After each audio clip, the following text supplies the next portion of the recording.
So welcome to the Montalcino Masterclass. My name is Charles Lazzara. I am the president and CEO of Volio Imports. It is a pleasure to be with you today. The goal of this is to really just run through what I think is one of the most exciting regions in Italy and really one of the classic wine regions in the world, and that is Montalcino.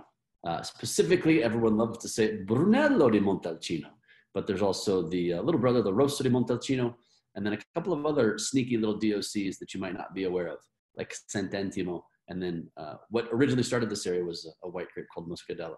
And we'll talk about that briefly. We're going to break this up into chapters, so to speak. We're going to talk about the region, how it developed, the plate development, what came together to form this beautiful and very special area, and why today most folks that do study the soils, the geologists, in and around Tuscany, really have confirmed these to be some of the most complex soils in Italy, specifically suitable to Sangiovese. We'll talk a little bit about that. We'll get into great detail around that as we discuss really the subzones of Montalcino. These are unofficial subzones. This is stuff that I think, and then others also think, and I've heavily researched, like Karen O'Keefe from her book, Brunello di Montalcino, and then also just general discussions I've had over the past 15 years working in wine from Tuscany, specifically Montalcino, talking to producers about how they commonly refer to areas and what they're specifically known for, and really how you develop the taste for these wines over the course of time. So we'll again talk about the region, Montalcino, a little bit of history about it, not too deep a dive, but maybe enough that it's beyond just the casual, it's a wine region discussion, and then a really intense conversation around the soil, the exposure, the climate. We've got a really cool map feature that we'll get into great detail around that shows the elevation gain and the views from some of these wonderful subzones. So without further ado, let's get into Tuscany. So we're going to go back. I know it seems like I just said we wouldn't go back too far in time, but I promise this will be quick, covering the 200 million years of Tuscany in the making. There's a really beautiful video that is a compilation of a couple of different folks. Argiano was kind enough to really do a great dive into their soil, specifically talking about Montalcino. We've taken that off their hands. It's been available from them, so we thank them for that. This really sets the stage. You've got Siena to the north, Montalcino in the middle, and Rome at the bottom. Italy does not run north to south, so it actually sort of runs northeast to, or I should say northwest to southeast. And you can see here how it's developed. The Adriatic plates, the European plate, the African plate all separate. This is the opening of the ocean now over 180 million years ago. I promise you this would be quick. Then, of course, you've got the inner parts of the earth coming out to create land through volcanoes and just general disruptions of the sea and marine life. This really opens up to create the Apennine Mountains as they're known today and define what is Italy. So the Adriatic plates, again, come back together about 60 million to 40 million years ago. And you have the Tyrrhenian Sea and the Adriatic Sea on each side. And then the Apennines sort of cut through the middle. And that allows us to get to where we want to talk about today, which is the general uprising of the soils in and around the area of Montalcino. You'll see Argiano right there in the middle. Montamiato, which is, we'll come back to that as we talk about the subzones and the influence of Montamiato helping relieve hail and other more troublesome things that can happen in and around the vineyards as you get through frost and hail season. But the really critical part here is that over the course of time, many experts would agree that Montalcino was underwater, and then through the glacial ages and then the thawing out shortly thereafter, the seas receded. And in receding, we're only going to show one example of that here on this video just for the sake of time, but the seas recede. They actually come back a couple of times throughout the course of history, 20 million to as recently as 4 million years ago. And as experts have really commented, this receding and coming back of the ocean in and around the area of Montalcino had a dramatic impact on erosion, landslides, and really layers of earth piling on top of each other as these hills came up through the uprising and continued compression of the two plates below Italy's foundation. As you can see here, the rains came in after the glacial ages. There was a lot of erosion, tremendous amounts of landslide that took these older hills that are towards the top in the areas of Castelnuovo dell'Abate all the way up towards the top of the hill of Montalcino at about 600 meters above sea level. And these landslides pushed layers of old soil on top of layers of younger soil.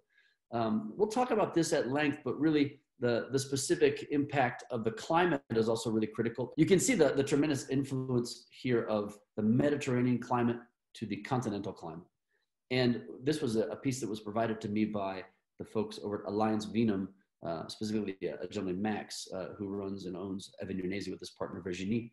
And in this piece, you'll see the really big influence of the Mediterranean climate coming off of the sea, off the west of Italy, pushing east. And then you'll see right around Montalcino is where that breaks into a more continental climate. And we'll talk about the specific growing areas, the subzones of Montalcino that have more of a Mediterranean influence, like Tavernelle, into even the edge of Castelnuovo dell'Abate, and less so on the more northeast sides, like Torrenieri, which looks more towards Siena and into Montepulciano. And so there's a really big influence of climate here and how that impacts Sangiovese. It's not enough to have favorable soils for Sangiovese. You need a favorable climate as well, obviously. That area in the southwest portion is Grosseto, which is the heart of the Maremma area.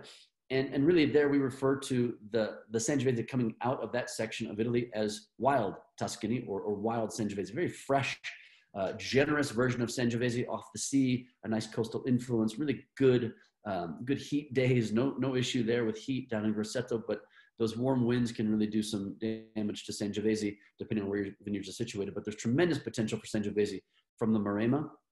You push northeast into Montalcino, and these warm winds get a little bit cooler as they climb up the hill of Montalcino, but they can be very aggressively hot in that southwest corner of Montalcino in the more low-level vineyards that are in that 180 to 240 meters above sea level category. And that really puts you into Camigliano, into the southwest portion of Sant'Angelo in Scalo.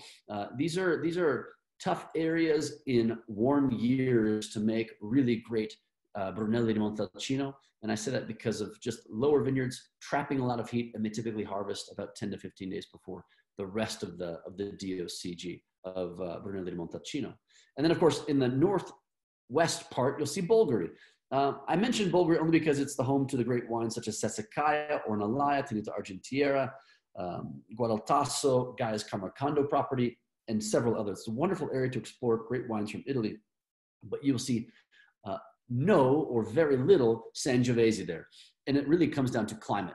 Even if you have a Mediterranean influence on the climate there, they're on the water, the soils are not well situated to produce great Sangiovese. Instead, they do an extremely good job with more international varietals like Cabernet Sauvignon, Merlot, Cabernet Franc, Petit Verdot, etc. So really interesting area, but that's another discussion for a later time. And then, of course, you have Montepulciano over there in that more continental climate. And with different soils in Montepulciano and a different climate, you really see different results in 100% Sangiovese expressions from some really interesting cru vineyards coming out of the area of Vino Nobile. And also just the general approach to winemaking is a bit different than you find in Montalcino. So as we sort of get out of this view of the Mediterranean versus continental climate, we come in from the west in the Tyrrhenian Sea. We are coming in sort of as the bird's eye view flying down into Montalcino. You'll see Siena, which looks to the screen left is actually screen in north in terms of the compass, and Monte Amiata. You'll see Monte Amiata there, again, I touched on it a bit before. It has a really interesting influence on the climate of Montalcino. It is basically across the Orcia River, which is the southernmost natural border for the DOCG and DOCs of the area. You have the Ombrone River, which borders the west side. We'll see that highlighted here in a second. Now we are looking sort of north-south in the DOCG of Brunelli di Montalcino, or DOC, just call it the area of Montalcino for the sake of argument. The influence of the winds, the influence of the water, all this is really what defines the great growing conditions for Montalcino. So you'll see the Orcia River on the south, the Ombrone on the west side. There is the DOC of Sant'Antimo, and a lot of great producers, interesting wines coming from an influence in Camigliano for those bigger, more intense wines from the area of Montalcino. You'll see some reference producers: Banfi, Argiano, Soldera, Salvione, Biondisanti, Casanovrineri, and Altazino. We'll talk about some of those here in a little bit as we get into what makes the wines of Montalcino so compelling.